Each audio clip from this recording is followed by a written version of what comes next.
নামটা একটু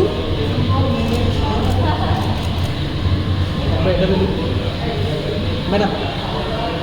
জয়, এবং আমার খুব কষ্ট লাগছে যে অনেকটা থাকলে এটা উপভোগ করতে পারত। বারবার বলছি যে একটা মানুষের চলে যাওয়া এবং তারপরে নন্দনে ছবি আসা, সেটা একভাবে যেমন আনন্দের একটা বিষয় নন্দনে ছবি আসা, তার সাথে ততোধিক দুঃখের যে মানুষটা এতদিন ধরে ছবিটা তৈরি করে সারা বিশ্বময় এত সুখ্যাতি অর্জন করলেন, তিনি নিজে দেখতে পারলেন না যে তার ছবি নন্দনে চলছে। তাই এই সরকার যারা এই কাজটা করলেন এবং সার্থক করে তুললেন আমাদের এই প্রয়াসকে, তাদেরকে অনেক অনেক অনেক ধন্যবাদ। একটা জিনিস হচ্ছে, তুমি এখানে কেন্দ্রীয় চরিত্রে অভিনয় করেছো, যে সময় রিলিজ হওয়ার কথা ছিল এইখানে, সেখানেও সত্যজিৎ রায়ের নাম জড়িত এবং তার সঙ্গে তুমি সেরকমই একটা নাম ভূমিকায় করছো। তো কীভাবে দেখছো এটাকে, এই অনুভূতিটা কীভাবে? এই অনুভূতি অনেকটা ছাড়া কেউ বলতে পারতেন না। মানে আমি সবসময় অনেকটাকেই এখানে এক্সপেক্ট করছি এবং আমি বলেও আসলাম যে আমি অনেকটা এখানে আসেন, আমাদের মধ্যেই অনেকটা আছেন। আমি অত স্পিচলেস এখানে, মানে সত্যজিৎ বাবুর আদলে চরিত্র। এবং যিনি অভিযোগ করেছেন, বিস্ফোরক অভিযোগ করেছেন, তিনি সেই জলে মেশাতে পারেননি বলেই আজকে তার উপর এত অত্যাচার, তাকে বাদ দিয়ে দেওয়া হয়েছে। কিভাবে দেখছে পশ্চিমবঙ্গবাসী যারা কাজ করতে চেয়েছিলাম সততা নিয়ে এবং যোগ্যতা নিয়ে? যোগ্যর কোনো দাম ছিল না। মমতা বন্দ্যোপাধ্যায়ের নির্দেশে চলা এই সরকারের এবং শাসক দলের, যিনি পশ্চিমবঙ্গের অপরাধ অন্যায়কে দেখতে পেতেন, যিনি মানুষের অধিকার খর্ব করা, মানুষকে লুট করার যন্ত্রণা দেখতে পেতেন, প্রতিবাদ করতেন, যিনি সত্যকে আশ্রয় করে নিজের যোগ্যতাকে অবলম্বন করে বেঁচে থেকে নিজের জীবিকা এবং জীবন চালাবার চেষ্টা করতেন, তাঁরাই ছিলেন মমতা বন্দ্যোপাধ্যায়ের দুচক্ষের বিষ। আর সেই মমতা বন্দ্যোপাধ্যায়ের লুঠের আদর্শে অনুপ্রাণিত হয়ে টলিউডে এই অরূপ এবং স্বরূপ বিশ্বাস, তারা সারা ভারতবর্ষের ফিল্ম ইন্ডাস্ট্রিতে যে যে নিয়ম নেই, যে যে নিয়মগুলো শিল্প জগৎকে ধ্বংস করে, শিল্পের পরিবেশকে নষ্ট করে, সেইগুলোই তারা করে গেছে। টেকনিশিয়ানস, শিল্পী, প্রযোজক, পরিচালক একে অপরের মধ্যে সম্পর্ক খারাপ করিয়েছেন। তারা এমন পরিবেশ তৈরি করেছিলেন লুঠের রাজত্ব, যেখানে তাদের পাপের আপনি যদি অংশীদার না হন তো তাহলে আপনার কাজ জুটবে না।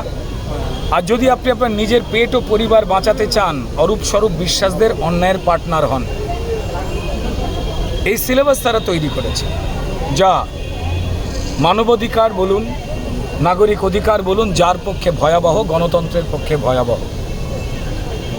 তো সময়ের নিয়ম, ধর্মের কল বাতাসে নড়ল, অহংকারের পতন হলো, দিশেহারা হলেন তথ্য সংস্কৃতি প্রাক্তন মন্ত্রী মমতা বন্দ্যোপাধ্যায়, প্রাক্তন মুখ্যমন্ত্রী মমতা বন্দ্যোপাধ্যায়, যার নির্দেশেই টলিউডকে কলুষিত করা হয়েছে। শিল্পীদের ব্যবহার করা হতো রাজনৈতিক তাদের মঞ্চে উঠে তাদের যে অপরাধের কাজ, সেগুলো থেকে ভুল বোঝাবার জন্য প্রচারের অস্ত্র হিসেবে ব্যবহার করে মানুষকে ঠকাবার কাজ। সবাই মন থেকে তাদের পাশে দাঁড়িয়ে হেসে ছবি তুলতেন এমন নয়, তারা বাধ্য হতেন, নাহলে তাদের ডাল ভাত বন্ধ হয়ে যাবে। হ্যাঁ, অবশ্যই এমন কিছু মানুষ ছিলেন যারা ডাল ভাতের পর বিরিয়ানিও খেতে চাইতেন, তাদের বিরিয়ানি বন্ধ হয়ে যাবে। তাহলে কি পাশে থাকার জন্য that did a revolution in the Bangla film industry. 2020 যখন সবে কোভিড শেষের দিকে আমরা এই ছবিটা করতে শুরু করি, অনেক বাধা, অনেক কষ্ট, অনেক প্রবলেম সলভ করতে করতে সিএসসি সার্টিফিকেট পেলাম, নন্দনে অ্যাপ্লাই করলাম। নন্দনে যারা স্ক্রিনিং কমিটি অনেকে আছেন, ওনারা পাস করলো ছবিটা, হাইলি রিকমেন্ড করলো ছবিটা যাতে চলে। বাট আমরা এখন জানি না কি কারণে এই ছবিটা এখানে দেখানো হয়নি। অনেক চেষ্টা করেছিলাম। Dutta and my dear friend Rutunil Ghosh, the CEO of Nandan and the entire staff of Nandan, and a special line of direction for till 29 তারিখ দেওয়াতলা শ্মশান। তারপরেই নন্দনে এসে মিটিং করে আমাকে জানাই এই ছবিটি তোমরা রিলিজ করো। তো thank you Rudra for all your effort. এবং আমি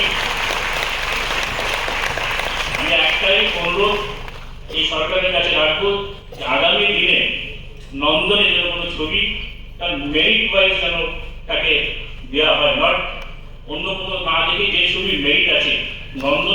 নন্দনটা তৈরি হয়েছে বিশেষ যখন ছবি চলছে, নট একটা অন্য ধরনের ছবি, যে ছবিটা আমরা বানাই এই ছবি যাতে এখানে চলে সেই জন্যই নন্দন তৈরি করা হয়েছিল। আগামী দিনে আমার এটাই অনুরোধ যেন যে ছবির মেরিট আছে, যে ছবি ডিজার্ভ করে তারা যেন ডিপ্রাইভ না হয়। থ্যাংক ইউ, সবাই ভালো থাকবেন, আসার জন্য অশেষ ধন্যবাদ। Long live the Bengal film academy. Thank you.